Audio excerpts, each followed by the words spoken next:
Idinitalye ni Pangulong Bongbong Marcos ang mga tagumpay ng pamahalaan sa sektor ng kalusugan noong 2023. Si Creseline Catarong magbabalita.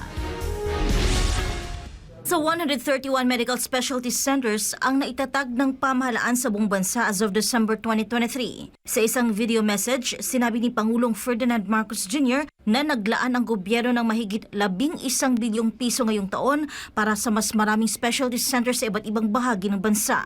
Kung matatandaan, pinirmahan ni PBBM ang Republic Act No. 11959 na kilala bilang Regional Specialty Centers Act noong August 24, 2023. Sa ilalim ng nasabing batas, naatasan ang Department of Health na magtatag ng mga specialty centers sa mga ospital nito sa bawat rehiyon. Gayon din sa mga specialty hospital na kontrolado ng Estado na pinaprioridad ang pangangalaga sa cancer, cardiovascular, baga, pati ang renal care, kidney transplant, brain at spine care, trauma care, at burn care. Ang mga specialty center ay nagbibigay prioridad sa orthopedic care, physical rehabilitation medicine, infectious disease at tropical medicine, toxicology, mental health, geriatric care, neonatal care, dermatology, eye care at ear, nose at throat care. Dagdag pa ni Pangulo Marcos, nagkaroon din ng accomplishments ang administrasyon sa ilalim ng Doctors to the Barangays program. Sa ilalim ng programa, 91% aniya ng mga munisipyo ay may medical doctors na nakatalaga sa pangangalaga sa kalusugan ng mga residente.